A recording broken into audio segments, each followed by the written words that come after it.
Welcome, everybody. Welcome to the latest episode of Mondays in MMORPGs. Tonight, I am joined by the regular co-host, Scribbles. If you want to Scribbles. do your Yes, name I'm drop. Jesse, aka Scribbles. Uh, I formed Ninja Loot Games in 2019 with a co-founder, and I work on Defend the Night. It's an MMORPG, and I'm just here to, tell me about my experiences with that, and with playing MMORPGs. And we are joined by a special guest host tonight. Dive in. Let us know who you are, good sir. Yeah, the Nathan Napalm. You can just call me Nathan or Napalm, whatever. Just a old nerd, geeky guy that loves RPGs, especially MMOs. So And for those of you who tune into this as well as looking for more podcast, he doesn't need an introduction, but some of you haven't tuned into that yet, so you won't know who he is. So um, that's where you'll know his face. He's also a huge Pantheon supporter, for better or worse, we could say. But he has a lot of good tabletop content and point and click content and stuff over on his channel, so definitely check it out.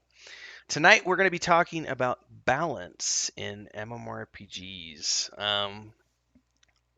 This should be an interesting conversation because there's so many different things with balance because there's not only the balance that comes from, say, your game launches, players start doing unexpected things. You have to figure out how to, either fix that or take other things and fix around that.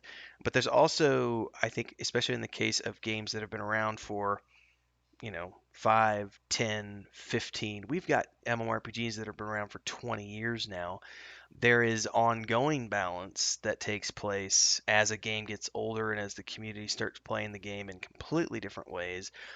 Then there's the balance that comes about as a result of a game changing from a subscription based game to a free to play game with a cash shop that might have boost items and XP pots and so on and so forth. There's also the inevitable balance that comes when you introduce mounts into a game and then when you introduce flying mounts into the game.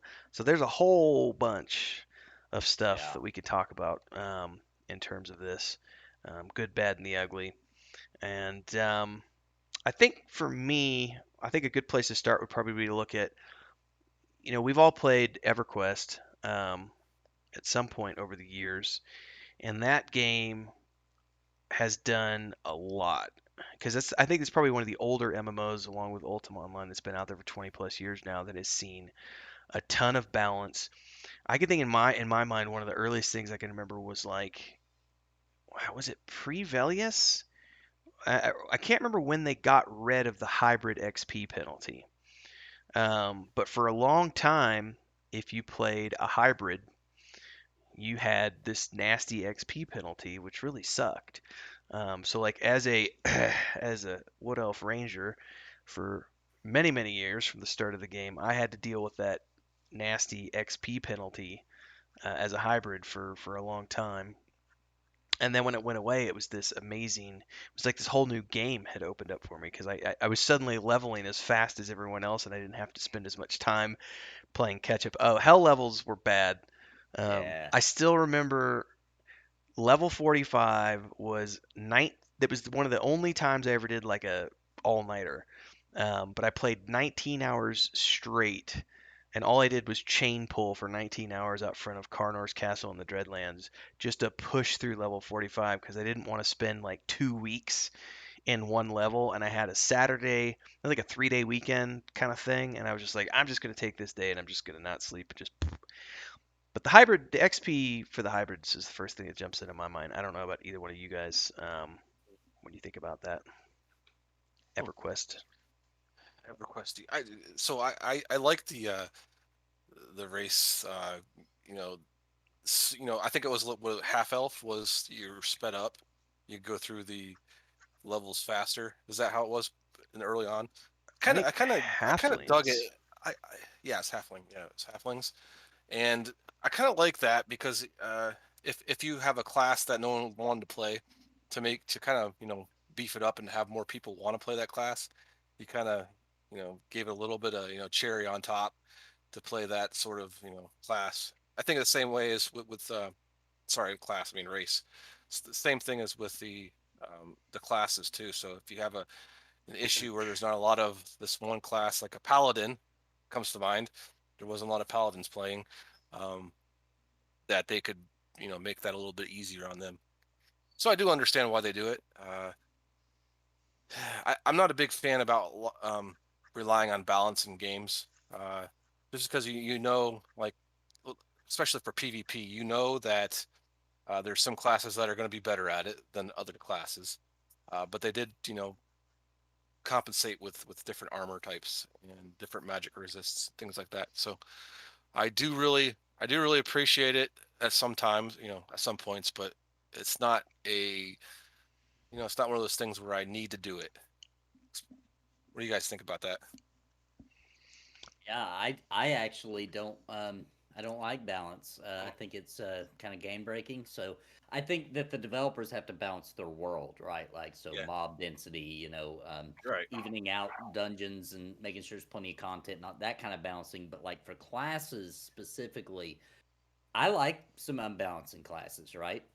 Right. Even if I just happen to play the class that is on the lower end, it just kind of, as long as the game is gives enough freedom, then you can kind of find ways to kind of break that meta and be like, well, yeah, I might show up overall as my class being low, but I'm really good at it, right? Like Hmm. I've found tactics or whatever. And I think EverQuest is a good example of where the classes weren't balanced at all, really. You had but it was so skill based too. So you might get in a group, the Bard, for example, who is awful and like didn't even help the group. Or you might get in a group, the Bard, who held the entire group together because he knew what he was doing. In the Right. early days, I mean. So being able to twist chants and twist their songs, etc. So I like that. I think that's the coolest part of MMOs is not having balance because I, I think they overbalance now and everything kind of just feels the same. Homogenized. Yeah. What do you guys feel about incentivizing particular races if no one's playing it, with I, things like faster experience rates or those type of items? My gut reaction is to cringe at that. Mhm. Um, are we talking races or classes? Races Mm. first. Even classes, we could even talk about classes if we wanted to. I, I've always looked at it. It's kind of like maybe if I take it back to the tabletop, even certain races are always going to be better at certain things than other races. Uh, Dwarves are typically tougher. Ogres are typically tougher.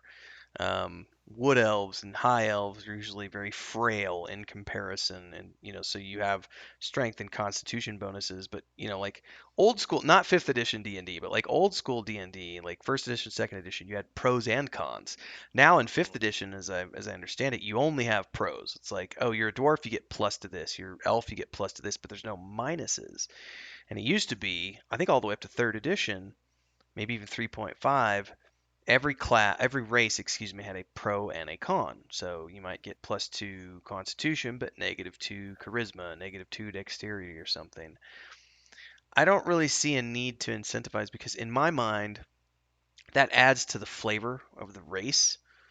If it's not a good example of this is like how many people out there in EverQuest wanted to play a wood elf warrior? Not very many, because everyone wanted to roll a dwarven warrior for the toughness traits and stuff, or you rolled an ogre warrior so that you had the regeneration and you were immune to stun and block.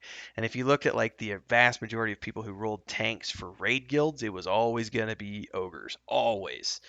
I liked having and I was never going to be a raid tank as a wood elf warrior, but I had a wood elf warrior alt who I loved and had a lot of fun with and was extremely capable and could handle all of the dungeons.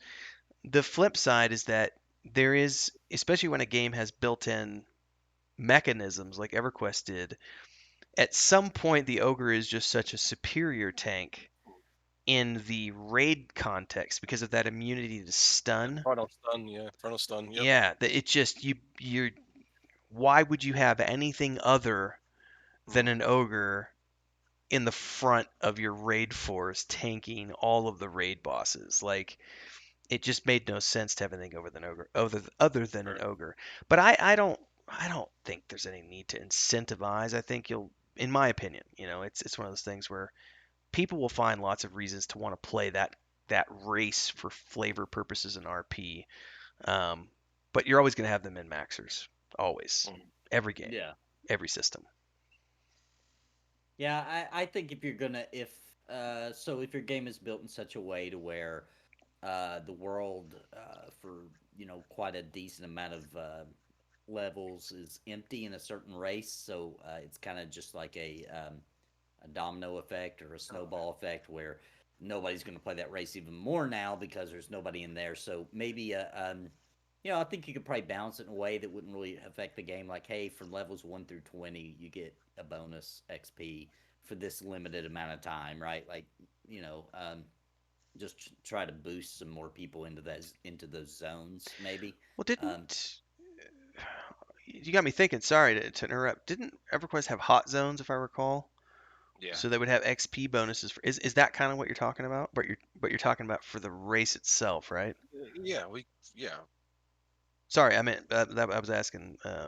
if it's so, actually that's a good point. So I think the hot zone's a better solution, right, to a problem that might hurt your game. Um, I think that if just nobody's playing that race, then um, there's always going to be some people who play it just because nobody else is, and they want to be different, right? So maybe it's kind of cool that you have a race that hardly anybody plays, and it's kind of rare to see it. You know what I mean? And you're out in the world and you see a random of whatever X race, and you're like, oh, crazy! You hardly ever see those. Brings into mind Um, like not to not I know he's a I hate to say this name, but Driz Do'Urden, comes to mind as like the drow, the one anomaly of drow elves who roamed the land and was so rare that he was A always, unicorn. yeah, he was that unicorn, and he became famous partly because of that, because there was no one else of his kind out there Right. doing that. Yeah. It's good. It's always nice to be special. That's for sure. Yeah, and people like to be special in an MMO, Mhm. right? Like they'll do anything. I grinded a game that had terrible PvP for and nobody played it, so like and it was a queue system, so that meant I would be waiting like 4 hours for a match, and I grinded it just because nobody liked the PvP, and there was a high tier PvP gear set that looked like snakes all over the armor and stuff. And I was like, screw it. I want that armor. I'll be the It's only person mine. with it, and I did it, man. It took forever, man, and I was hardcore. Like that's all I did because I wanted that freaking armor, and we're talking ungodly amounts of time to get it. So people do anything to be unique. I will Yeah. if I realize nobody else is doing it. That's what I'm gonna do. Mhm. Yeah. I like the hot zones too. I mean, I wish they did, used them more correctly. I'd put them in like out of the reach, out of the way dungeons in the middle of nowhere. That's where I'd put my hot zones at. Um, Well, yeah. like Live EverQuest used to do that because I can remember like Burning Woods was one of the hot zones during like Kunark. No one went to Burning Woods. It was out in the middle of nowhere. Yeah, but Everybody I, wanted to go I'd to Karnor's castle. I'd put it Um, in Chardock, or I'd put it in, so one of those, out of the way places. Cobalt Scar or something. No, no one Chardock really was a goes to. fun dungeon, man. Yeah. It would be cool too if we could exist in a world with no data mining, to where a developer Oh could my Yeah. just God. randomly do a hot zone and Yes, not tell please. nobody. That would be And awesome. somebody finds it and they're like, "Oh my gosh, the experience is wild!" And then everybody flocks there. That'd be really cool. But unfortunately, with data mining, it's really hard to do stuff like that. Data mining drives me nuts. It sucks, Um, man. I was just thinking, thinking about hot zones and races and stuff. I know a lot of people because I've played an enchanter a lot of times in EverQuest. Not during live. During live, I played a ranger for 7 years, and I had alts. I had a warrior alt, a cleric alt, a druid alt, and I boxed at one point. I had four different accounts that I was boxing by the time I was in like my sixth year of playing. But coming back to it, I think I there was a long time where I didn't play at all because I did it for like 7 years. Then I did EQ2 and then nothing, and then I came to P99 was in 2014. So I didn't play from like 2007 to 2014. I didn't play EverQuest 1 at all. And then when I came back to P99, when I found out about P99, I immediately rolled an enchanter because I'd only ever had one as an alt and dabbled with it, and I just fell in love with the enchanter class. And I had everybody was like, "Oh, you gotta have a gnome or you gotta have a erudite," and I was like, "Fuck that! I want a high elf. Like I like Kelethin and Greater Fate Arc, and you know, I like being a wood elf, in the woody elfy area. And you can't have a wood elf, So I was like, I'll at least do a high elf, and it was not the first choice, for enchanters, but it's for me it was great. But I was just thinking, you said something earlier about in having a good bard in your party is the difference between sometimes life and death, whether or not you succeed in a dungeon or not. And I could say the same, like a good enchanter, it can make or break a group. And this comes back Absolutely. to the class itself. It depends entirely on how it's played, because some enchanters like to do the charm pet plus mesmob maximum DPS output, and I'm not one of those. I am more about, let's keep damage shields up on everybody. Let's keep everybody mana regen. Let's keep everybody hasted. And of course it depends, because if we have a shaman in the group and I don't have to worry about slows, then I'll have a pet up at the same time, or I'll worry about charm at the same time. But situational stuff aside, for me, the enchanter is all about crowd control, mana regen, and utility, not DPS. And I know some people have different opinions on that. Um, but crowd control in EverQuest is one of those things where you can have if there's an enchanter in your group and they are not doing crowd control, they suck. Like Yeah. that's just, they suck. Whereas a bard, it depends. Sometimes they might need to do crowd control. Sometimes they might need to do buffs and regens and so on and so forth, or pulling even with little pulls. But that's the one thing I was just thinking about. The one thing I loved about EverQuest, and it's not so much in live or in retail or even the progression servers, but P99 it still exists, where that class imbalance is so great. Player skill makes all the difference when it comes to playing some of these classes, because you could have even the best class, which I don't, a lot of people say the bard is the best class. Everybody's got a different opinion, but I always look at something like a necromancer. A necromancer is an extremely powerful class in EverQuest, and it can solo in places that no one else can. And some people just don't know how to play a necromancer. Like their limitation is, I'm gonna pet pull a single mob and you know Root fear rot. root rot or something. But it's like, okay, it's no different than a ranger, or excuse me, a druid. Some druids like to root rot, and I cannot stand a root rot. When I had my druid alts, it was all about, I want a quad kite. Like, give me a big open space, and I'm gonna make sure that I've got all my quad spells, and I'm gonna get C3 before I go out, and I'm just gonna go out for 3 hours, and I'm just gonna Eastern Wastes and Velius, and I'm just gonna pull those stupid walrus things, and I'm gonna do that for like 4 hours until my C3 runs out, and I'm gonna get like 3 levels, and I loved it. But not everyone is capable. I don't know how to say that without sounding arrogant. Um, It's not really capable. Some people just don't like it yeah, that because may be a better way to look at it. they Yeah. wanted True. to like be group oriented. I know that there was times when bards would complain they couldn't get a group. At times I said, well, why don't you go out and solo it out, because you're a bard, best soloer in game. And they're like, no, I'm not. I don't do that. I'm group based, and so it took them a lot longer to get where they're going doing that. So it's just the way you play the game. Uh, Not a lot of people like to do the solo thing. I get it. I like the quad kiting, especially on the wizard, but it's not for everybody. No, Especially if you're a social being. no, and I didn't do it all the time, but it's usually when there's nothing else to do, and sometimes I got a Saturday where I don't want to be around other people. I just want to go out and play for 3 hours.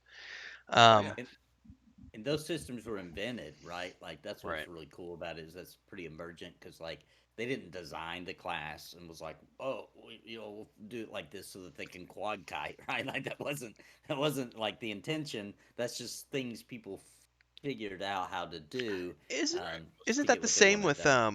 fear kiting? Wasn't that something that was not intended? This is the rumor that I've heard is that fear kiting was not intended as a mechanic.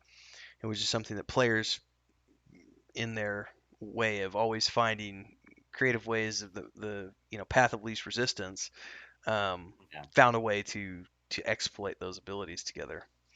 Which Yeah, I and what I think's interesting is that with the modern game, I've seen like Final Fantasy 14 comes to mind because players have found ways to do, or Final Fantasy 11 also, where they found weird things where the developers like totally didn't design the class to be that way, but people found ways to do it, like the ninja being able to tank in Final Fantasy 11, etc. That was like totally not by design intended. Um, but in like 11, old school MMO, they were just like, oh, okay, cool. The players figured out how to do something crazy we didn't expect. That's fine. But in 14, people find ways to do things, and and the they developers come in and start patching and changing and making it to where you can't do that anymore. And I don't understand that stranglehold on the players have to behave the way we want them to. so Yeah. this yeah, this is a good segue into when when is it a good idea or when is it necessary to patch and to balance Uh, things, and when should you just but leave it alone? yeah. So the big thing that comes to mind again is EverQuest with the Bard. You guys remember the Bard? They had the AOE, Swarm the kiting. AOE swarm kiting, and that was a big thing. Like, and then they nerfed it, and you couldn't do the swarm kiting as effectively. Um, that comes to mind as something that they saw the Bards, leveling way too fast, and like, hey, we gotta slow this down. And which it didn't really. I don't think it really needed to. I mean, to a certain level, you could just bring it back to like, you can only do this for a certain period of time, or it doesn't work on a mob that's this many over your level, so it's not overpowered. But yeah, they got rid of it altogether. I know there's tons of more nerfing that goes on, and people get up in arms. Well, And it doesn't always need to be nerfed. Mm. I'm of a split opinion about that because on the one hand, maybe it doesn't need to be, but on the other hand, I'm thinking Project 99 in particular because I don't know if they still do. The last time I played, it was still a big thing, swarm kite, and you could go out and pull like 20 plus mobs as a bard or more. Like you could just and it was really frustrating to go to a zone like the Over There in Kunark and try to find a place for your little 3 or 4 man group to go find mobs, and instead it's like 6 bards in the zone, and they're literally pulling like 30 fucking mobs, every single one of them, and they're just running around and Yeah. and it's like that at that point it's like okay, Mm. it's When less. you're when you're crashing the zone, Well, I don't. It's because not the crashing of the zone for me. It's the you're ruining the experience for the other people who want to come to the same zone, and yeah, yeah, you're doing something in a way that was not intended. It was never intended to be like that. Like Swarm Kite, sure, get 3 or 4 mobs, maybe half a dozen, sure, but 20, 30 mobs, that's a little ridiculous. And in those cases, I look at it and see, I kind of err on the side of, yeah, we need to figure out a way to keep bards from exploiting that to the point where there's nothing for anybody else to kill. There's no other mobs for people. Um, Yeah. Apart from that, if it's not interrupting someone else's enjoyment, what's the harm in it? You know what I mean? It's not going to ruin the game. It's not breaking the game. If someone's leveling a little faster than someone else, okay, like is that game breaking? I guess maybe it depends on how fast is someone Yeah. leveling compared to other but but people. but but you remember seeing this for the first time though? You're sitting there with your, I don't know, half elf, ranger, or whatever we had, and then uh, you see this bard running around. You're like, what the hell's going on? And then you see 30 plus mobs. You know, and you're like, what the hell is this? How is he doing this? How is Yeah, this even possible? And it was one of those things where it was like so cool that I, just made me so infatuated with the bard. Next day I rolled one just to do it, that's what I just so was I could do about it to too. say. Hmm. Stuff I like mean, that makes you want to have one, right? So it makes you yes, roll an alt. You're like, ooh, I want to I be able want to to do do that. that too. Hmm. Yeah. I do wonder. Do you think sometimes developers look at things because a lot of times you'll see where, yeah, there's maybe something that is a little out of whack, not intended or what have you, but everybody's having fun with it. It's not harming anybody, and they'll still change it. Do you You, you think? need you need to take a step back and you just say, is this really affecting? Do other people like this too? I mean, is this cool? Right. Is this Is it awesome? cool? Yeah. Is it Yeah. cool or is it, Uh, not?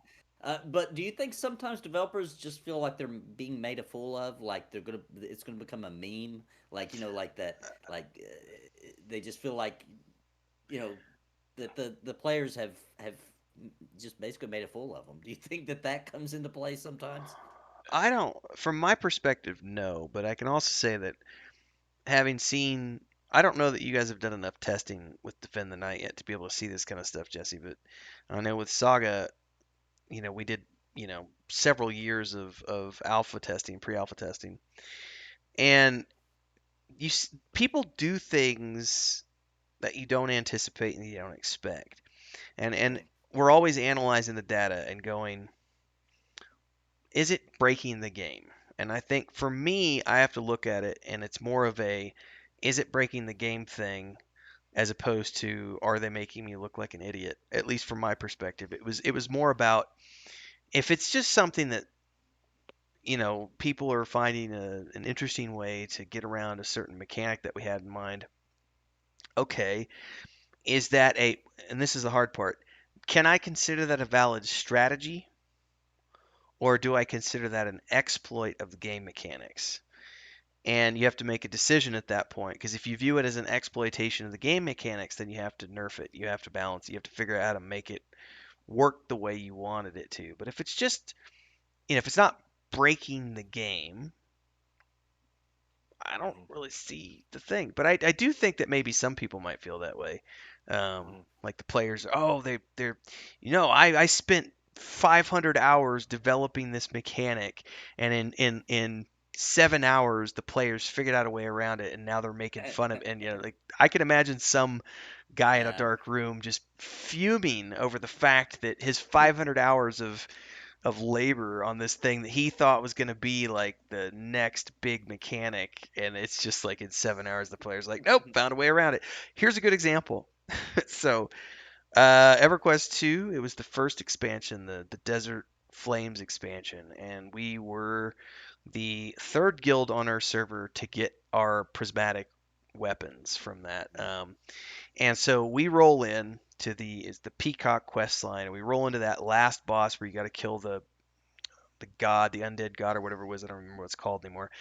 Um, and we tried all night, and I mean, it was like 8 hours, just nonstop.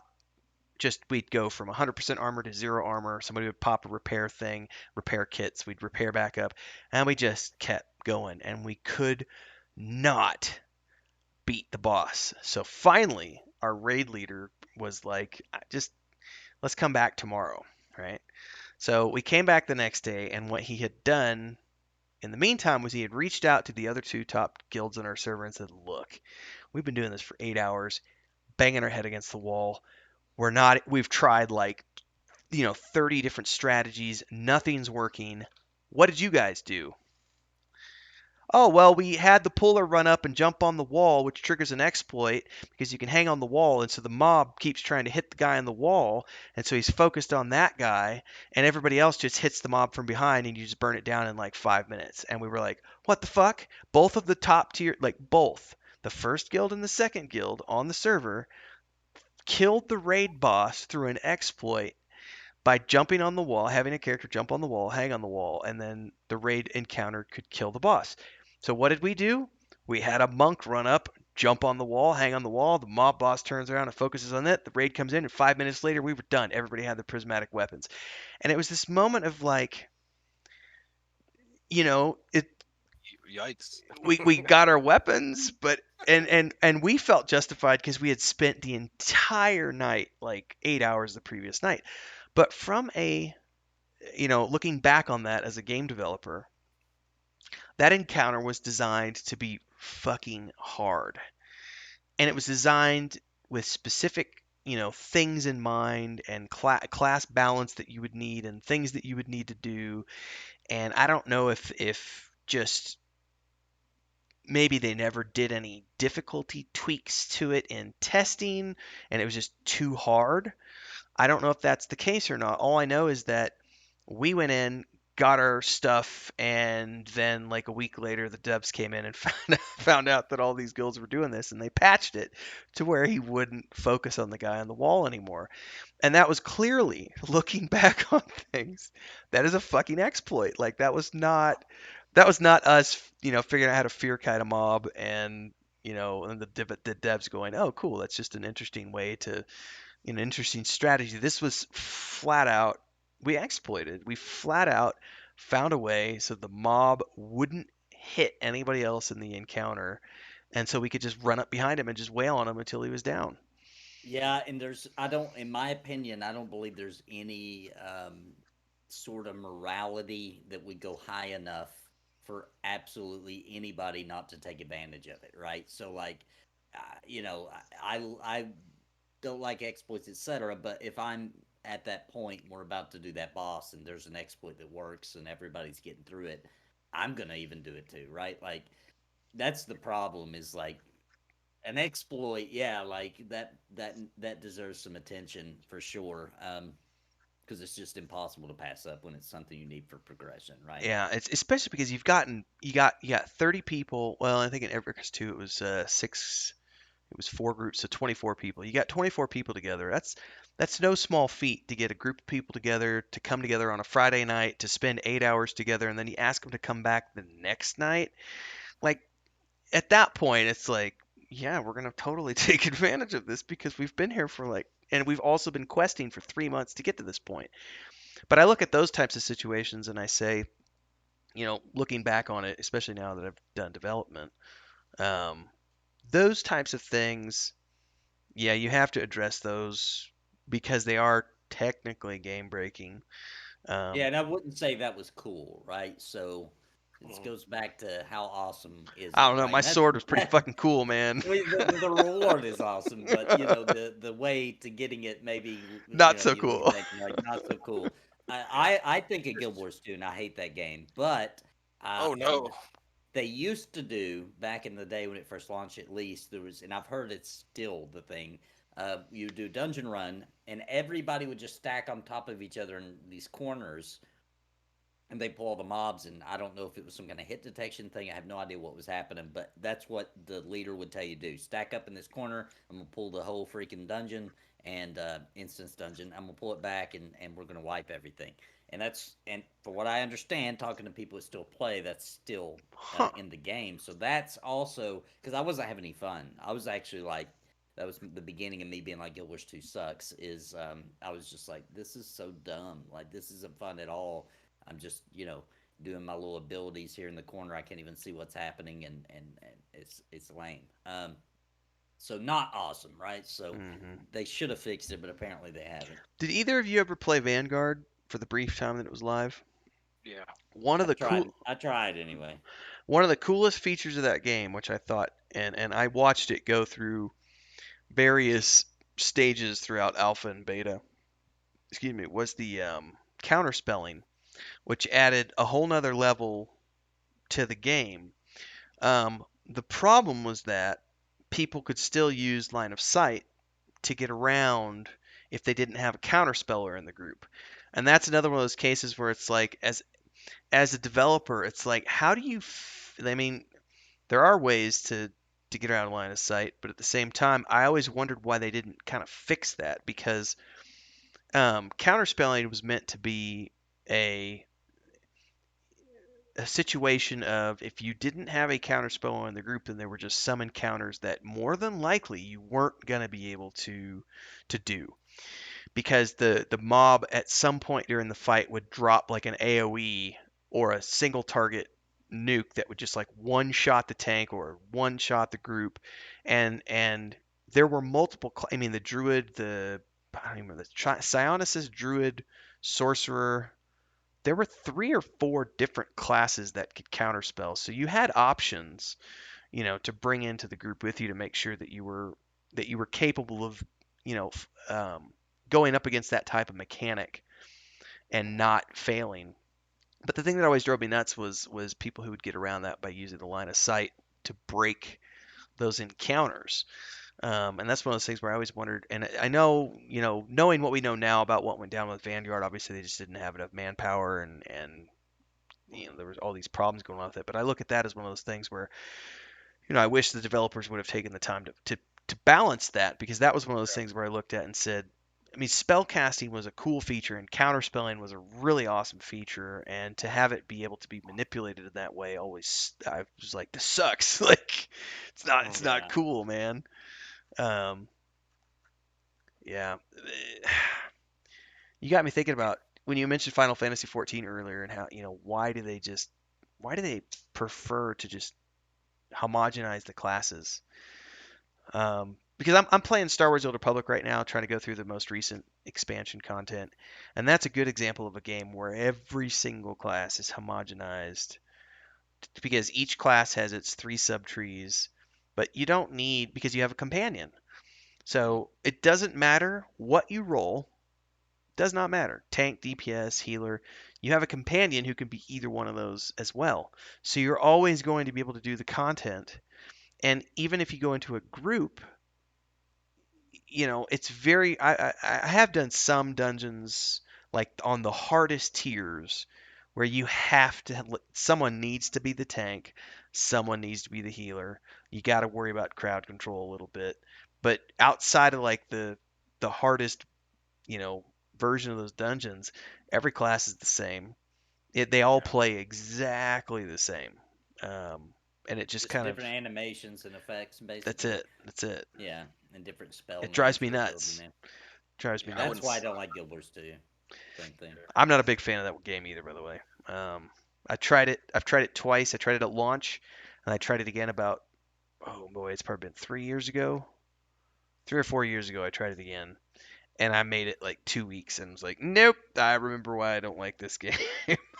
That game is so non-memorable that me and my wife played all the way to max level, and this is original Guild Wars 2 when the end game was pure garbage. But we made it all the way to the end, and then I thought there was end game, so I started like, hey, what are we doing for end game? And then when I realized there really was none at that time, that's when I quit. But it was so unmemorable that my wife doesn't remember that game at all. Like Wow. I've showed it to her, like, you don't remember playing this? This was the race you were. This is the class. She's like, I don't remember that at all. Like, Here's the one. wow.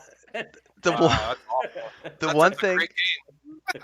The one thing I remember from that game that drove me nuts is the fact that in order to get from story A to story B, you have to run around the map and hit all of the little square like POIs, and Jeez, I hate that game so bad. and It's just there's like no making me story in any of that. It was just so bad. grinding mobs.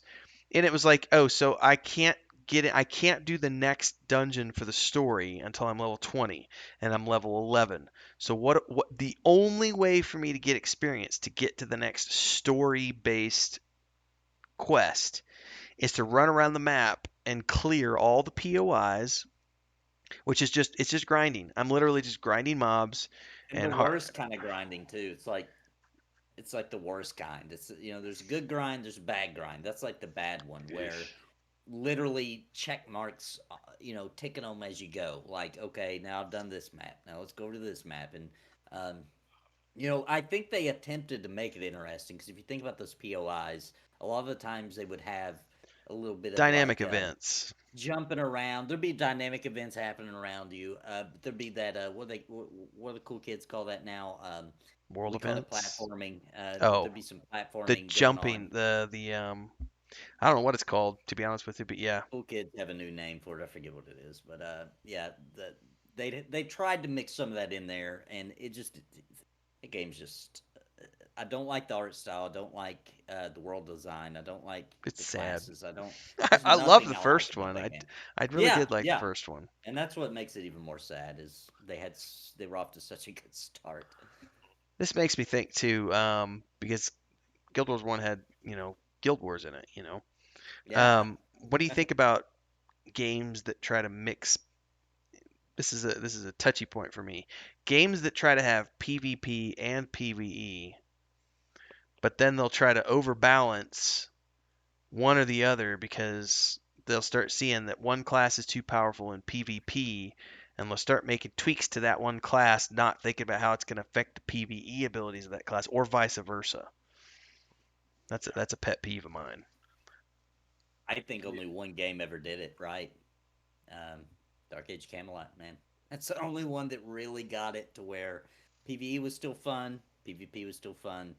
They just somehow was able. I'm never gonna say that game had balanced classes, but for how many classes it had and Hmm. different race combinations, etc., for each round, um, the hats off. I think it really pulled it off pretty good. We Yeah, were talking. Warhammer Online was one for me that did really well. They didn't try to balance. I don't think they really tried to balance it too well. So You I still have actually I looked into that the other day, Jesse, because there's a emulator the server. Age of Reckoning. Have Yep. you played the emulator server? Like, can you fill Yeah. me in on that? Because I never played the game because again, I'm not a PvPer, but it looks I went and looked at it the other day and I spent about 4 hours just digging into that game's history and the emulator You history did. and everything else. I I mean, I really recommend it. It looks a lot like WoW, yeah, stylized graphics. Uh, it just the PvP is really good in that game. The difference is there's contested areas in the game, and it's all about contested areas. And you have these scenarios where you get thrown into a battle royale type scenario, and then you have to beat the other team. But you'll have the two factions too. I don't. It's like almost like World of Warcraft where you had the Horde and the what was it? The Horde and the Alliance. Mm-hmm. So you have two different factions depending on where you're at, uh, and you get to just battle it out. And it's one of those things where I didn't play a whole lot um, because I think at the time I went back to EverQuest. This is my thing with EverQuest. That game ruined me from pretty much every other game. I think you guys it's the same because it Yes. was so it really I'm so vain about how I look at games just from playing that one, and so everything has to at least live up to how EverQuest was, or take aspects that I like from other games and then add them as well, or make something completely out of the box. But And why is that so hard to ask, by the way, right? mhm, Like, Uh-huh. why is it so hard to ask that you do it as good of an EverQuest did in 1999, right? And mhm, just modernize it and make it. Why is that such a tall order, right? I have a follow-up question to that as well because I was just thinking about, at least from my personal perspective, when I talk about MMORPGs, I'm always going to compare them back to EverQuest, Yeah. always. But I don't do that with single player games. Like, nope, it's weird because I'm thinking about it. I'm like, yeah, I loved, say, Baldur's Gate 1, 2, Icewind Dale 1 and 2, loved those games. Dragon Age Origins came along and it was like they'd upped the ante and it's its own class. Similar game, great game, but I didn't compare it to this previous two. I was just like, this is just like the evolution of that. Then by the time Pillars of Eternity got around, it was like, oh, this is even better than Dragon Age Origins. And I've never looked back and said, why didn't they do it as good as Baldur's Gate 2? Because it's like it's better than Baldur's Gate 2. Like Pillars of Eternity 2 as an example. I know we briefly touched on this the other day, Nathan, and on the Looking for More show. That game to me is like the it's for me, it's the top of the pyramid in terms of the CRPG games that I have played since like the mid 80s, all the way up to 2000 whenever it came out, 17, 18. Yeah, It's been a I few years agree. ago It now, is good. It's and really good. and I loved it. yeah, and it was like they just took like all of the things from all the other games and put them into this game, plus added fucking pirate ships, and it was like, my God, I can do all of the things that I did in those games, this game, this game, this game, and this game, and this game, and I'm like, why can't MMORPGs, or why won't they? That might be a better question, is why won't they? Um, I don't know. Yeah, there's a lot of reasons why they won't. But I don't really care to have with MMORPGs. I don't want to sell a lot of. I like to sell. I like there to be a lot of players, but I don't need to satisfy everyone. I just want that certain criteria that's going to like the same things I like. I don't have to make it for a vast, large audience, the way Yeah, that World of that's Warcraft does, or the way that Albion Online is doing with their PvP game. Um, that goes back to EverQuest servers. Like back in the day, they had what 2,000, 3,000 people on a server max, um, and now you've mm, got servers that have 50,000 people on them. right. Excuse me. It's like you don't have to have. And yeah, you're right. It's a lot of the companies that are making MMORPGs anymore are doing it for the profit perspective, and Mm, so there's not a lot of interest in making a unique game where player skill factors in. It's about, let's create a homogenized experience where everybody's the same, so that no one feels like they're getting taken advantage of, and no one feels like they're going to fall behind. Everybody gets that. God, I hate saying this, but it's like everybody gets the first place medal when they log in, and if we make it accessible to everybody, mm, free to play is even better. mm, Um, we get everybody in, and mm. and actually, I'm going to segue right now. Actually, is this just this because I know we're recording this on the 14th of May, even though it's going to air quite a bit later. The recent news has been New World um, announcing their cash shop, and supposedly in that cash shop is going to be these items that you can use to enhance your leveling experience. And I look at that, and in the context of this conversation, we have a game that hasn't even launched yet, and they're throwing the idea of balance right out the window, because it's just like he who pays the most can Mm, win. right. And I don't see any balance in that whatsoever to a degree. I see that as the next level of, we don't want just homogenized, we want whoever can pay for that experience. Mm, So I think one of the big draws for a massive amount of people to an MMORPG, or even video games in general, but MMOs, RPGs for sure, is that everybody starts fair, right? Everybody starts at level one. They have to work their way through it. They have to learn the content. They have to learn their class. They have to go through through the motions. Nobody starts with a competitive edge, like, because in real life you're born with advantages, right, and you're born with disadvantages, etc. And to different people have to do different amounts of effort to get to different points in life, right? So but in an MMO it's fair, everybody starts at the same level.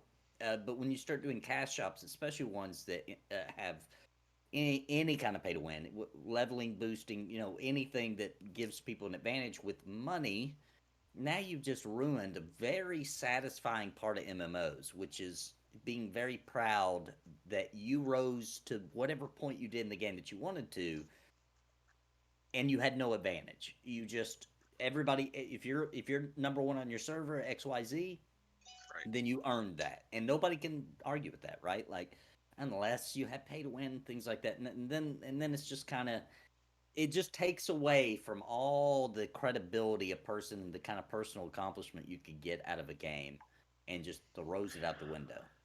You just made me think about something.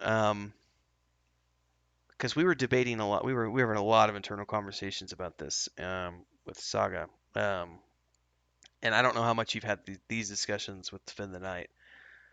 How Mm, do you two feel about, so you look like what you earned versus you look like something from the cash shop, and does that affect the balance of gameplay, do you think? Because some people have said, absolutely, if someone can buy a look in the cash shop, then it's ruining the balance of the game in the sense that everyone has to earn their way to looking cool. Because in a game like EverQuest, once again, mention EverQuest, everyone starts off, you look like shit, you get patchworked armor, it's mismatched, etc. over sometimes.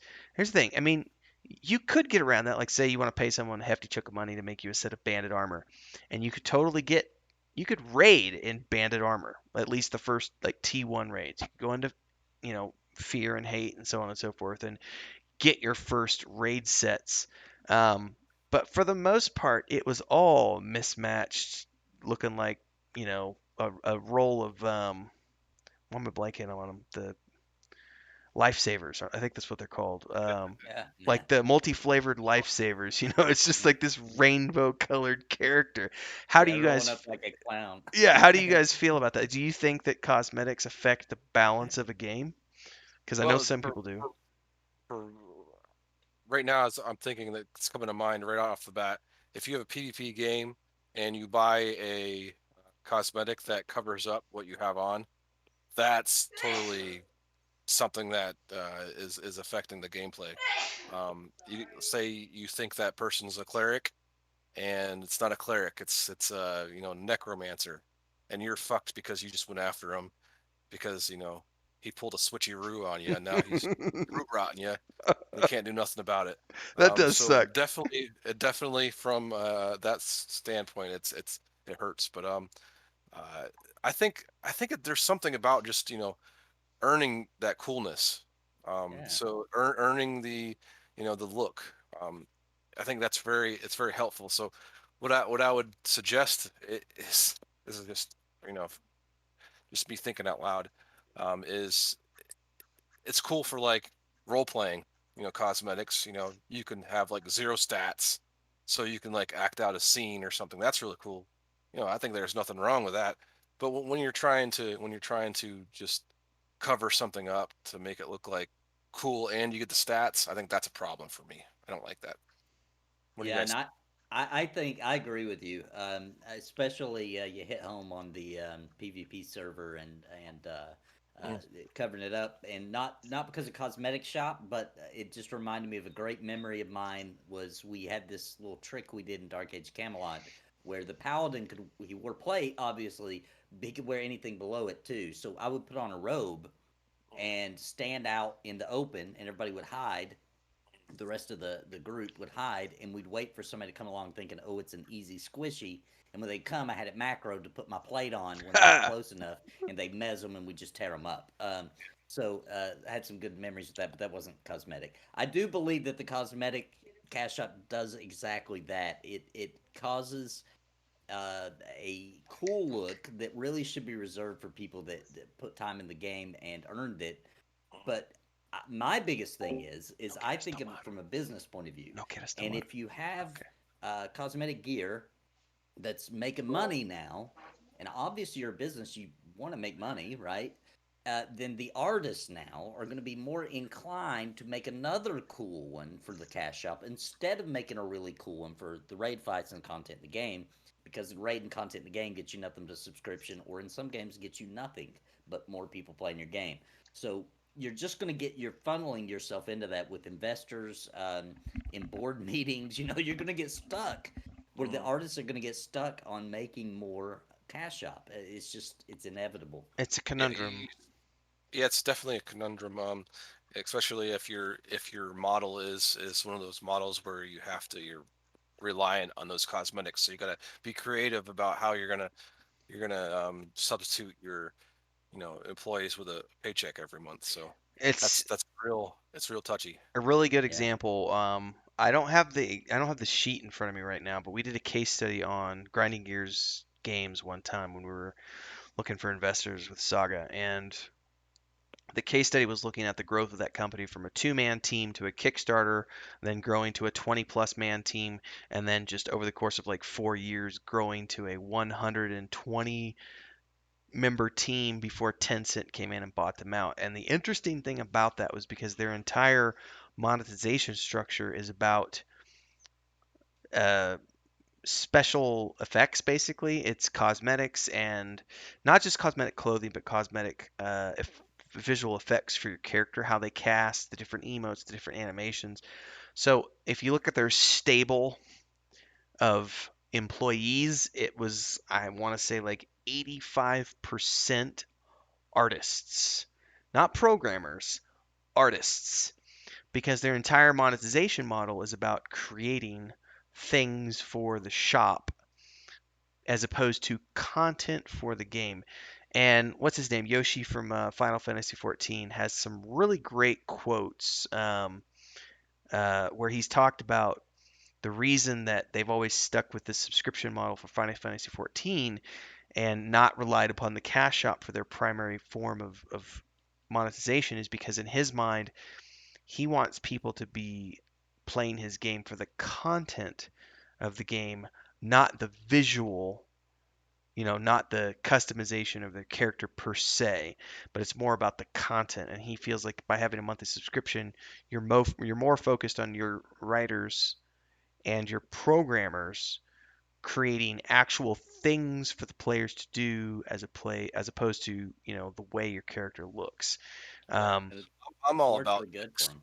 I'm all about the experience too. So I'd really want to balance that out. If I see something like that, you really have to evaluate why your company's like that. And I think at the end of the day, MMORPGs shouldn't just be about looking cool. It should be about the personal experiences you're sharing with others, and just that shared memories. Yeah.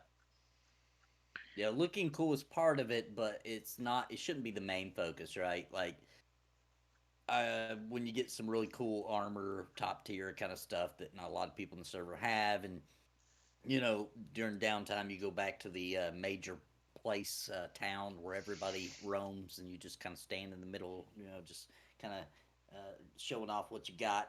That's fun, but that's not going to make me keep playing your game for a long time, right? Um, the social experiences and the really, for me, it's the social experiences. If it doesn't have to be raids or anything, I just need to stay social and have a reason to continue grouping, and I won't get so stuck. because I've been working heavily on a tabletop game recently, um, if you read through the player handbook for like Pathfinder or Dungeons and Dragons, there is a section in each one of those handbooks which talks about the importance of every class in the game having strengths and weaknesses because it leads to that very thing. It leads to the fact that no tabletop game is ever played, and I'm going to just use a deck of cards here. It's never a DM across from one player. It's the DM and four or, 8 or 10 players. And what makes that fun is the fact that everyone has weaknesses that other individuals can compensate for, which leads to class interdependency, which directly results in socialization of players because you are required to have other players to complete the content of the game, which comes back to a very core aspect of MMORPGs, which is group based gameplay. And that's why I think if we analyze the root of an MMORPG, the first thing that can ruin an MMORPG is to have homogenized same, and you throw Everybody can do everything. everybody could do everything. Um, Alternative advancements that ruin that aspect, and yeah, there's a lot of things that can go into it. But yeah, I, I think it's really challenging. oh wow, It's a really challenging aspect of the game because after a certain period of time, you have to, people are at max level, then you have to figure out where you're going to go from there. Um, you're going to have another crack at doing alternative advancements, or are you going to do increase the level cap? Are you going to let those classes merge into other classes? Um, what are you going to do? you just Got to brought keep something people up that. people staying. Go ahead. Sorry. People, no, that's cool. You just got to keep people staying playing your game because that's how your family eats, and that's what It's going to keep your game growing. Do you Uh, do you so see any trying to balance negative? that. Do you see any negative to alternate advancement? Do I see? Oh yeah, I see tons of negative. Yeah, like you're saying, Really? it causes the um, classes to merge with other classes. So like for instance, EverQuest, you could like pretty much feign death with a bard. You had fading memories, which you could grab that. Now you can, be as effective as a monk or a necromancer. So So, clouds. okay, I think I see. So, because I remember as a ranger, AA was like night and day for me. It was what made me go from being a tank to an archer. Because Mhm. with AA, you could specialize and get endless quiver. Holy shit! Like I no longer. So for those of you who never played EverQuest Yeah. One, back in the day, you couldn't stack items. So every arrow that you made had four components. You had the head, the shaft, the feathers, and the tip, or the knocking tip. And you had to put each individual item into a fletchy kit and hit combined to make one arrow. And you would have to have, I would spend about an hour of every single session just sitting there making arrows. And you would have to have at least 150, 200 arrows to be able to pull for the session that we are going to play. Getting my Talon, I think it was called the Talon's Quiver or the Talon's Bracer, was life changing because then I could click it and I could summon arrows. And grouping with a mage was like amazing because they could summon arrows for me. But that endless quiver AA for me was like, I no longer have to craft arrows. This is fucking amazing. And then headshot, um, which was basically, depending on where the mob is at in health, was an instant kill. Obviously, it had a pretty long cooldown. I do agree that there were instances like with the memories where Fading you could become the monk basically. But I memories. remember like the thing I loved about AA with the ranger was it allowed me to really narrow down the type of ranger that I wanted to play. And which in my mind, to some degree, it kind of diversified the types of rangers that they were on the server because you could choose to go melee or you could choose to go ranged. You could choose to put a bunch of points into strength or dexterity or agility or whatever you wanted to do. But you're right, there were instances where they added components that would make you sort of like another class, um, which I don't think is necessarily a good thing. But I did love AA. Yeah, so there was different tiers. Like there Sure. was innate, what is it called? Innate, which was it paid you to run faster in a dungeon, or if I can Minimum remember which. raid requirement, man. Like you can't get into a Yeah, raid guild unless you've maxed that innate run yes. speed. Those aren't bad ones. Those are the ones that you're staying in your lane, your class lane. But But when eventually, you got to keep getting more creative, Yeah, and eventually it does lead into starting to bleed into other classes. Probably, I don't see how Mhm. you could avoid it. It's also interesting that you can kind of see when people talk about endless quiver, for example, is a really good one where you can kind of see where developers after EverQuest started, making maturing. things easier, and you can see why because you look at it and you're like, oh, people didn't want to have to deal with the arrow thing, and when they got endless quiver, they were super happy. So let's just start our ranger class to where they don't have to worry about it. Arrows are just magical or whatever; they just appear, and you don't have to even think about it. So you can see why maybe the developers began to progress and it became what it is today is because they were looking at problems, right? Pressure And points, yeah. yeah, and they were trying to solve those, and it became, you know to a point where you didn't have a game anymore. Ha- To where it's crazy to us, right? But the auto run, and where you just say play the game for me and leave, Black that's Desert nuts. Online, man. Black Desert Yeah, Online. just I walk away. I'd never played that before, and I loaded it on my mobile last year, and I think I only Oh kept it on my Lord. mobile phone like 2 weeks because it was like, are you telling me that I can not only can I like go have it do a quest for me, I can have it do shit while I'm offline. Like it blew my mind. Um, I was just thinking though, have either of you played retail EverQuest ever in a Yeah. long. When was the last time you played retail EverQuest? You mean Um, on a regular live On a server? I'm not a assuming, yeah. progression server, but an oh, actual live. I every once in a while I do. Not I don't never do it hardcore, but I'll do it just to like run around, see some areas, and yeah, you know. maybe 2011. I was gonna That sounds say about 3 or 4 years ago for me, I tried it. It was so different. Um, it's not even to me. It's not even the same game. Like It's not. I started a character. You start off in these caverns now, so there's no racial cities.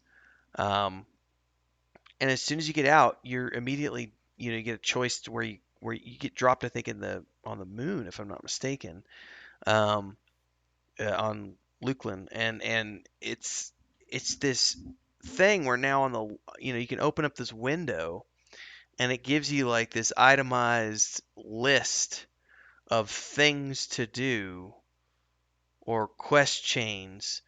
And there's actually quest chains in the game now. Now, when I used to play EverQuest, there were no quest chains. Mm-mm. yeah. You would go and you would kill mobs, and there were quests. Like I was a ranger. I did the Ivy. The That kind of stuff breaks my heart, man.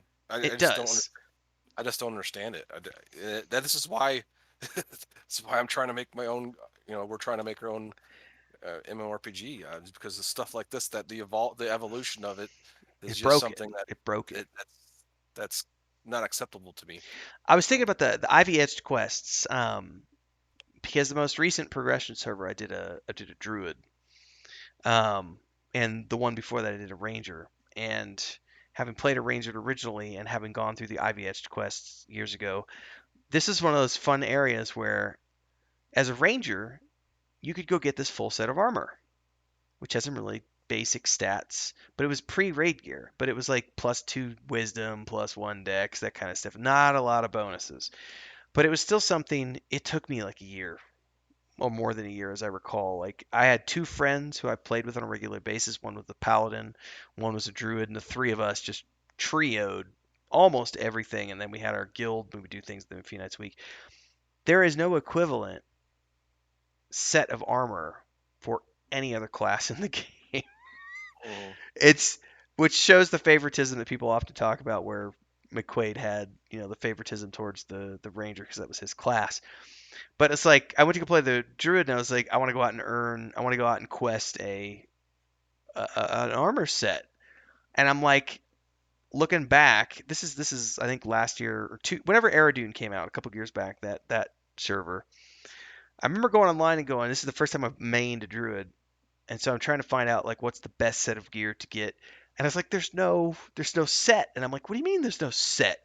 The Ranger had a set. Like, why can't I find a set? And I think that's a good example of a good type of class imbalance because it was like the Ranger is a superior class to the Druid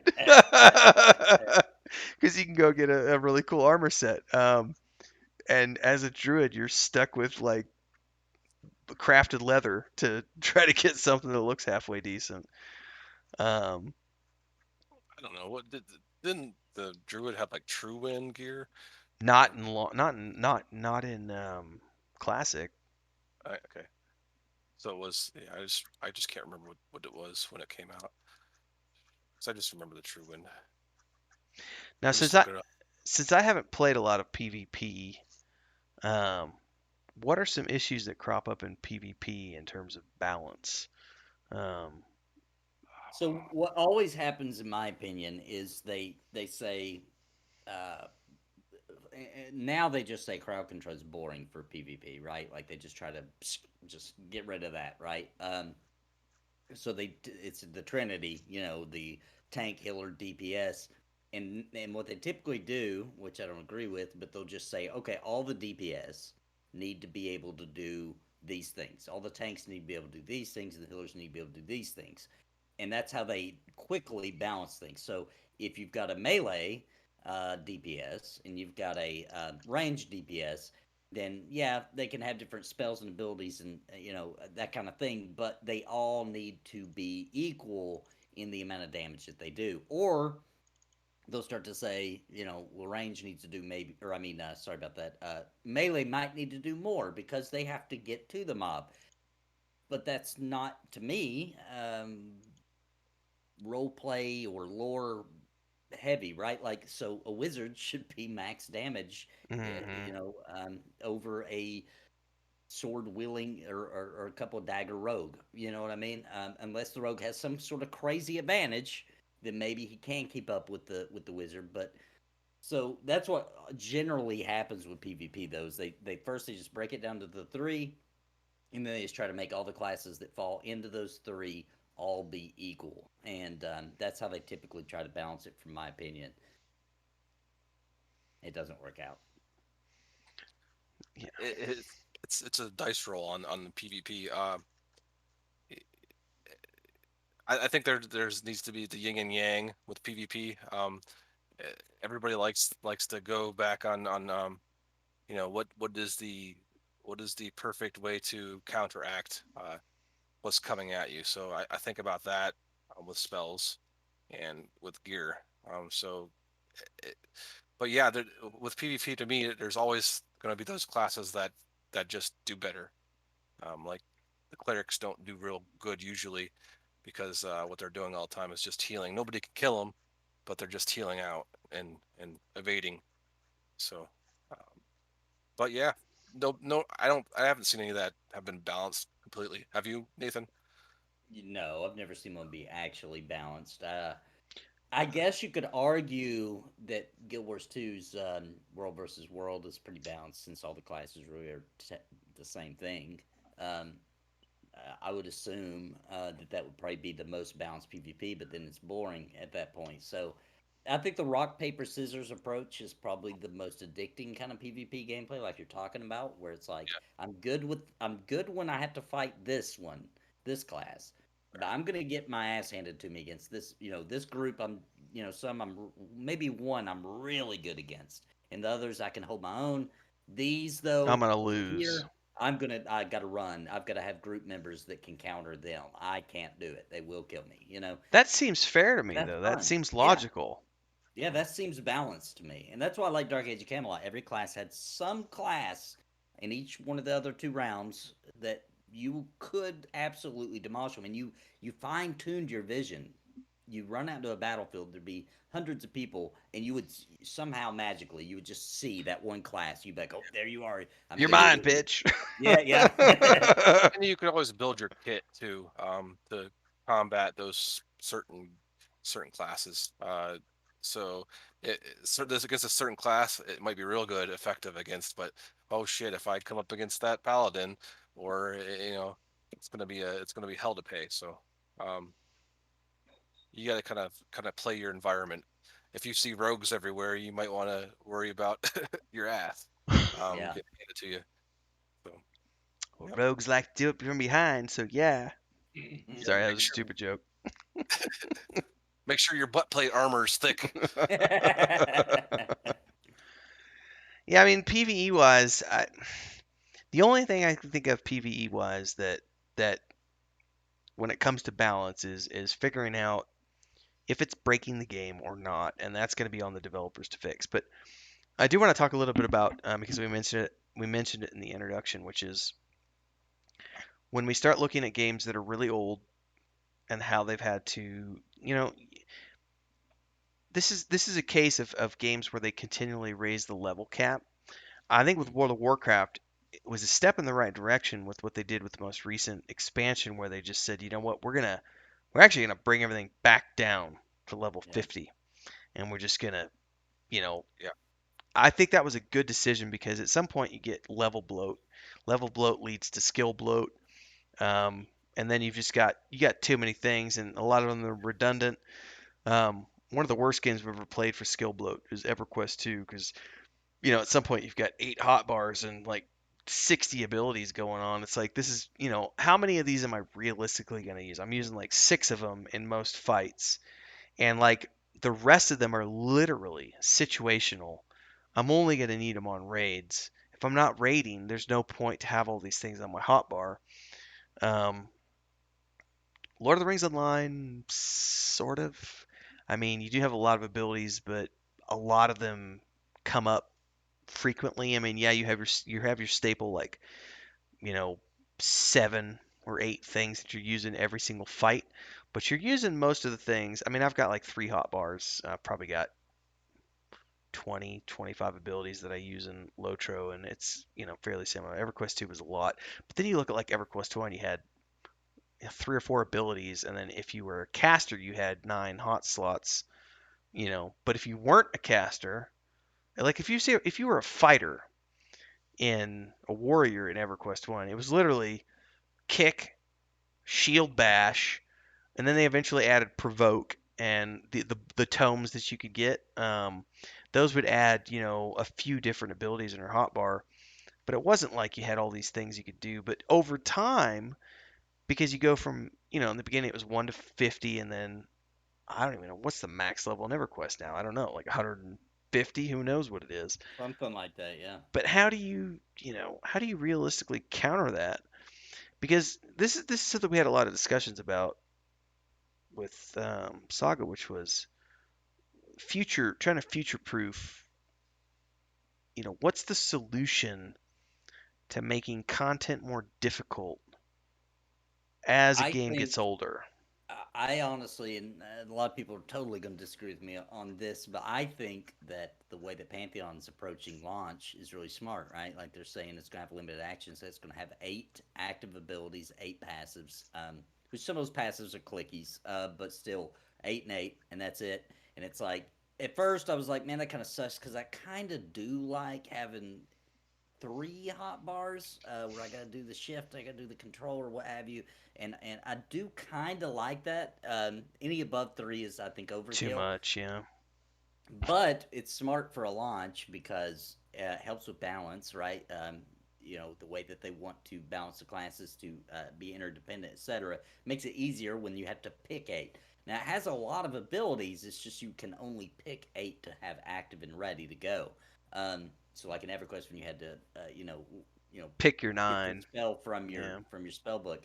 So that kind of feeling. But what's interesting long term, they don't say this, right? But when I think about long term of the game, I think about like, if they want to go horizontally, they can just say, hey, instead of 8, you have 10 now, right? And that would totally change everything. You know what I mean? And they wouldn't even have to add new spells. So that's just in my opinion, a good way to horizontally balance is if you limit how many are allowed on the hotbar, right? So I think that's a smart way. I think World of Warcraft did a smart thing there when they did squash it, and I think that another a lot of people don't like it, but Final Fantasy 14 started doing a thing where there was like, say there was a combo with 4 different steps, right?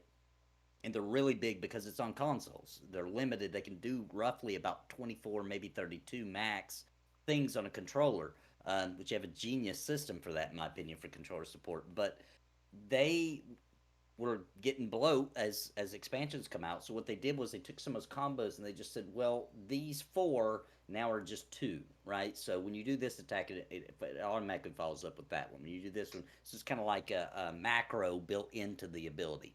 So they were able to squash down their abilities again recently by doing little tricks like that. So Because the thing that always comes into my mind is when you get in a game that's older, the default method is always with each expansion you just add more hit points. Literally, that's what it is. Add more hit points. Mobs have more hit points, higher AC, and so you got to do more damage to kill them, and fights last longer. And I feel like that's gotten kind of boring.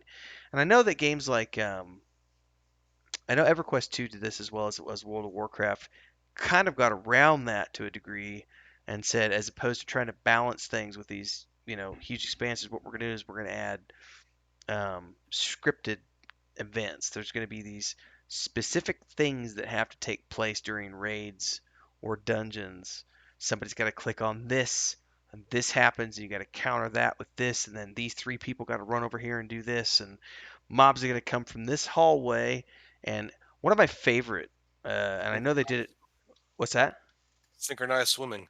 Yeah, one of the things I loved in both games, I like the type of strategy where if the 2 mobs are together, they do something really nasty, And Yeah. so you have to divide the raid force, and you gotta control those two things, and then you start adding into that and going, somebody's got to be over here clicking these levers while somebody's doing this over here. That to me is an intelligent way of getting around this system of, like with EverQuest, where it's just like we're just going to throw more hit points at it, and Yeah. it's going to be harder because it has more hit points and it hits harder. So you got to have more hit points. In the beginning, it worked because it was a simple way of saying, like in Kunark, um, I think it was Kunark. It might have been Velius, but I remember the restriction for raids was you had to have a minimum of 1,000 AC and 100 resists in all of your, fire, magic, poison, etc. Because if you didn't have that, the mobs could one-shot you, and you wouldn't be able to resist the breath weapons. And that had to have been Velius because that was when we got into dragons and breath weapons and stuff.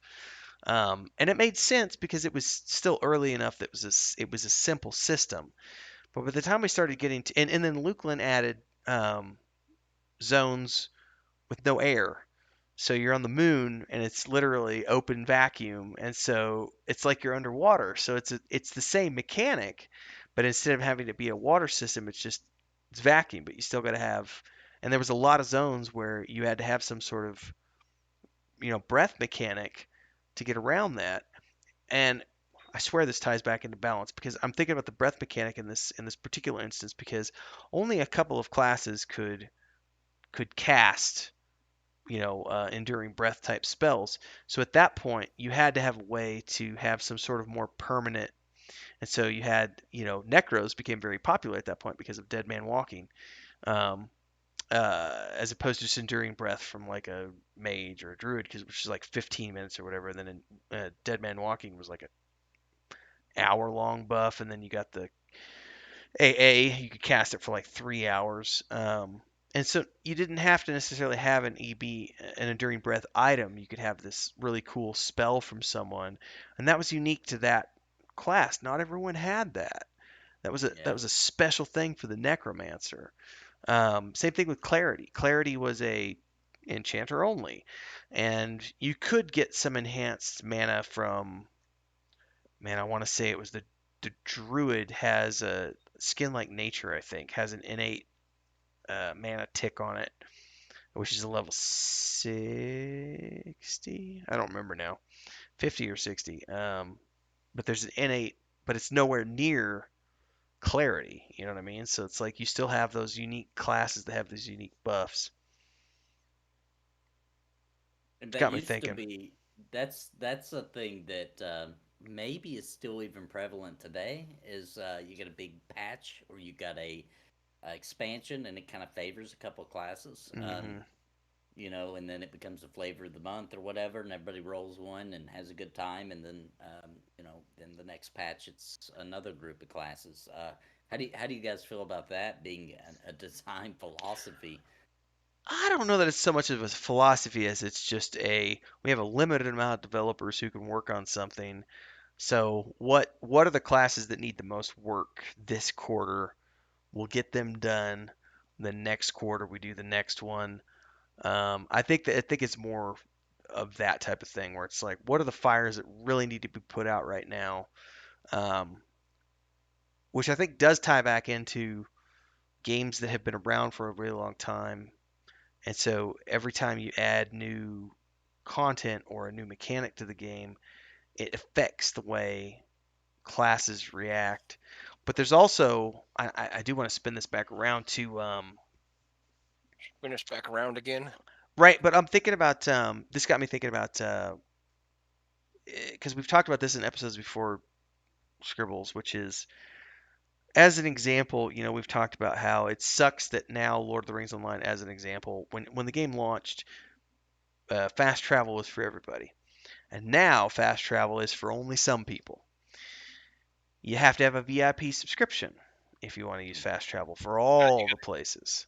So you have to pay Yes, money for it. games what they do is they create a problem so they can monetize it. So that's their new gimmick. So and I, When when it's So, when it's a free game, though, see, I struggle with this one. This is the monetization I struggle with. When it's a free game, right? You can play it with zero cost, and then they say, but if you want to do this stuff that you really probably are going to want to do, right? To be serious about the game, then you need to pay your monthly subscription. I have a hard time getting mad at that because people can try your game and play for so many, like some of these games, hundreds of hours before you finally have to say, okay, now I need to start doing that. By that point, is it really that predatory to ask a player to start plopping down some money? You know what I mean? Like, I kind of have trouble getting mad at that one because I mean, it's like this really ridiculously good demo.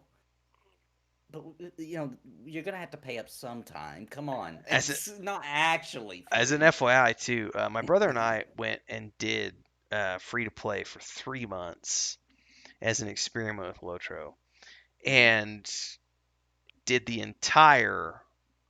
Now the caveat to this is that you only you don't get to do because the way they do the base game now for Lord of the Rings Online, um, I think there's 4 zones that you can play in the free to play version, and then there's like another 4 zones that you have to buy if you want to explore.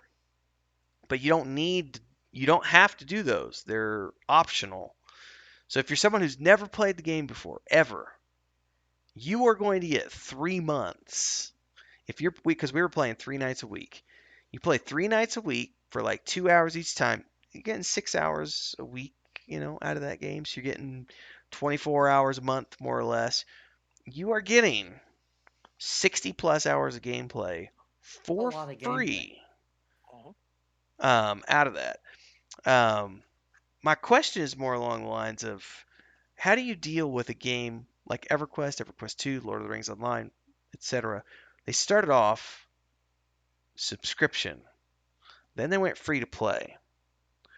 There is a switch that happens there where a lot of these mechanics, like fast travel, which used to be just a given because you were paying a subscription, and now it's become this thing where maybe they monetize it, maybe they don't.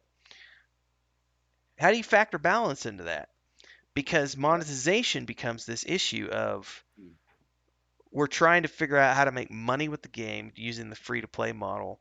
So it's like, how do you pick the battles that are worth fighting, and what are the battles that you say it's just leave that free to play? You know, I think most games do the. I think the most popular one I see is that if you're on free to play, you can't send mail from anywhere. You have to like use a mailbox in town. There's a limit on how much cash you can have on your character. Those kind of things are. I think World of Warcraft does it where like if you're on the free to play, you can't join a guild, and I think you can't send private messages. Um, Different games do it differently. But how do you guys feel about that? Like, how do you balance a 20-year-old game or a 10-year-old game that went from a subscription to free to play? Like, which battles do you fight? Right. Yeah. So with EverQuest, I mean, you guys remember, how cool it was to have a druid, and then that's the fast travel. That was how you could make some cash. And then after a while, what happened? We had like the Nexus come out. POK. Oh yeah, Nexus was the first one. Yeah. Nexus, and that watered it down. So you weren't getting hired as much to do your taxi traveling. You weren't as cool anymore, being your druid or wizard. And so it was this effective thing where it kept on watering down those classes until all you needed was the wizard to go to Plane of Hate or one of those plane areas to port up. Um, so I think that you really need to um, watch how you do things like things that could have a detrimental effect on your class system, how things are, how classes are related or needed as much anymore, especially when you're selling things like the mounts, when your fast travel's not there, anymore, and then you're selling mounts that make you run like a bard. So there's issues to that. I don't know how you can go. It, I think what they're doing right now with their alternative that alternative monetization system, I think it does all right. What is it called again? Uh, Chronos. Chrono. Was it Kronos? Oh, right. Well, which Yeah, game are it we was. talking about? EverQuest. Yeah, Yeah, Chronos. Kronos. Yeah, Kronos. Yeah. So I think they're doing that well to monetize the game now. But yeah, it was total. It was it's totally it's totally a mixed bag. You got me yeah. thinking. Because like Go ahead, Nick. when you Sorry. when you play EverQuest now, like we're about to play the new Mischief server, right? And each of us is we're gonna spend $40 on XP potions. We're gonna spend, I don't remember, $25 to get our bags, right? Um, you know, and you have to have a monthly subscription to even play on the TLE server. Also, which I keep mine because I just want to support EverQuest. I don't care, I know everybody wants to hate on Daybreak, etc., but it's EverQuest. Whoever owns it, I want to support them because I want the game to not ever go away, right? So, but anyway, Mhm. so I'm not mad that EverQuest had to go free to play to stay alive, right? And then they had to add a cash shop because they had a system that wasn't working, it wasn't making enough money. The game would have gotten shut down, right? So I'm okay with that they did it and they got, and that's a, I would hate to be in that situation to have to try to change my game in a way that's not going to hurt the gameplay, but also going to bring enough money to keep the lights on. And knowing that we have to go to free to play to kind of survive. But what I just wish that it would have became more popular instead of doing the cash shop to do, you can demo our game. In other words, you can play up to X level, 10, 20, whatever, and there's no cost to that. But if you want to advance beyond that, then just pay us your subscription fee, right? Didn't Warcraft do it that way for a long time, where you could go up to level I think 20? that I they think. still do. They still do. You can just download World of Warcraft, make an account, and play to 20. Yeah, I think Well, because it's probably not 20 now. I think it's 10 now because they squashed the level. So I think it's okay, 10 now. because I remember after the movie came out, my wife had never gamed ever, and after the movie came out, she's like, "Oh, this is an amazing movie. Can we watch it again?" And I was like, "Yeah, by the way, this is based on a video game." She's like, "Really?" And she wanted to play the game, and so we went and I got her the trial account. And I remember at the time, this has been 4 or 5 years ago now. I think we got up to like 15 or something before we got busy with stuff. Um, but I wasn't sure what it was like these days. Yeah, now classic, you just have to get the subscription fee, Yeah. period. But for retail WoW, yeah, it's like I think it's level 10 now, which Which, basically is the new area, new player area. You get yeah, to around level 10 from I that. do like the way all these companies are doing that, where you have the retail version you can play for free, various levels of free to play, but all of these companies that have the progression servers, the TLE servers, etc., whether it's Lord of the Rings Online, World of Warcraft Classics, EQ1, EQ2, you want to play those servers, you got to pay your monthly subscription And I because agree with that. Yeah. I do too because it's a perk. Um, which leads me to another thing though, which is flying mounts, Mm. which drive me nuts in a game where it wasn't. I'm not, Ashes of Creation. It's starting off with flying mounts, so it's a little bit different because it's already going into it with that. But I look at EverQuest 2, World of Warcraft. I don't know if EverQuest 1 has flying mounts in retail, but I know EverQuest 2 does as well as World of Warcraft. And I think that's one of those other areas that screws up the balance of the game because you've got all these areas in the classic versions of these games. The old zones, they were not meant to be flown around. Who was I talking to the other day? I talked to somebody the other day. Was talking about a game that didn't even have jumping back in the day. Um, 11 doesn't have jumping. Somebody was telling me one of the MMORPGs that they play. Oh, it was Final Fantasy 14. Somebody I was talking to was saying that the first version of Final Fantasy Oh, right. 14. Yeah, that's Was true. that you, Nathan? Or was it somebody else? I feel No, like this wasn't my, but that is true. I okay. was just Oh, I think it confirming. was Yeah, Ash and Phoenix forgot. Scribbles. I think we It were might have talking been. with. Yeah. I think when Ash and Right. Phoenix was on the show, he was talking about how early Final Fantasy 14, before it was a Realm Reborn, didn't have jump in the game, and so you had to go around, to get up to these areas. And I think about flying mounts that way and go, that's one of those first things to me that just takes the balance and throws it right out the window because there are certain zones that are designed in a way that you're supposed to traverse them from point X, Y, and Z. And the moment you add flying mountain, you just go from point X to Z. Um, Now, 14 in the original zones, though, you can't fly unless they've done it recently. You couldn't fly in them, but it would be really weird to fly in those zones because they're built in such a way that because they tossed that game together in a year. Basically, they rebuilt Yeah. and redid the whole game in a year. So those original zones are kind of like more like a dungeon, not really like a open world kind of feel. They started doing Gotcha. open world zones in the expansions. Later on. Um, and then also when they're smart about flying, and World of Warcraft does a similar thing, but when you go to a new expansion, you can't fly. You're gonna have to be you'll be way beyond max level because you have to go around. You have to collect all these wind ethers or whatever, and some of the ethers are tied to quests in each zone. So you can't fly until you're done with the zone anyway, right? So the Okay. only reason you come back and have the ability to fly is to help others or post patch content to go back to zones you've already been. So you do have to on foot or with a ground mount explore the world from the beginning. Gotcha. Yeah, so So I gotta go back to the flying mounts with because Smurg's gonna karate chop us if we get it wrong with that for Ashes of Creation. Uh, flying mounts with that in Ashes of Creation are gonna be I think they're only obtained by mayors of metropolis nodes. So Okay. you're not gonna have flying mounts by everybody. You're gonna have some, but they're gonna be Hard to those obtain. they're special people. mayors. So I kind of like that. That's kind of cool, right? It's a So perk. yeah, it's like a perk of like because you're gonna have to. That's such a complicated system where you've got to have a lot of people vouching for you if you to become that mayor of that town. Right. Um, and at that point, then you get to fly around and feel like a kind of like that GM I am the status, right? badass. I kind of like that. Yeah. That's kind of cool. I gotta It's a say, nice I don't perk. like flying mounts, but that's if you're gonna do a flying mount, that's a really cool way to do it. So yeah, not everybody's gonna have it, Okay. and yeah, I don't Smurg know will get enough all. about it, so that's good. That's good to know. I like it when GMs have stuff like that, right? Yes. I love that, man. That's the coolest thing. Is every time I've seen a GM just doing something crazy, and I just see him in the world doing something where I'm like, "Oh my god, that was a GM," and he's just like got this crazy stuff on, or he's zipping around the world, or what. You gotta That's you awesome. have those things that make your jaw go. Yeah, Drop yeah. open.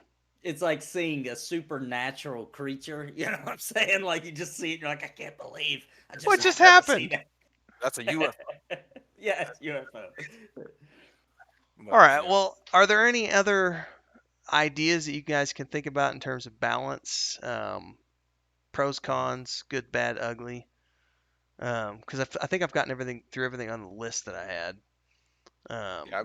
It's this the ongoing the toughest aspect of the game is if you're trying to balance because something's broken. I think is the big thing that I want to reiterate. If something's broken and exploited, then you want to take those issues out of the game. But what if it's just for trying to player make things, fun?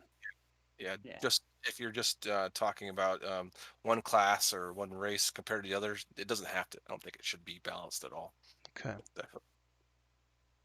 Yeah, I think the fun factor is where it comes in, right? You look at the problem and then you say, is it fun though? And if it is, if people are having Let it fun with it, then ride. just screw it. Yeah, Just let let it it be. ride. And then if it eventually leads to a problem, then you can worry about it because eventually it's usually how it starts, right? It starts out all fun and games, and everybody's just kind of using it in a kind of Yeah, you gotta go back to what this is. It's player enjoyment and it's a game, and it's supposed to have that and this is nice. I'm relaxing. I'm having a fun time, and some of those exploits that you see add to that fun.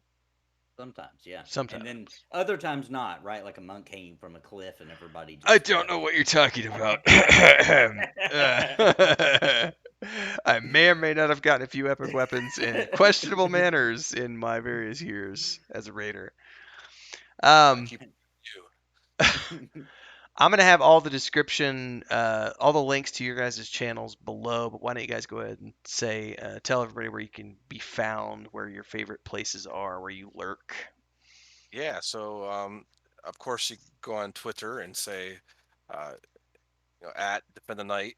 You'll see our company Twitter feed there, and you can also go to defendthenightgame.com and check out our game there. Um, come join our community. Come join our talks with the Discord.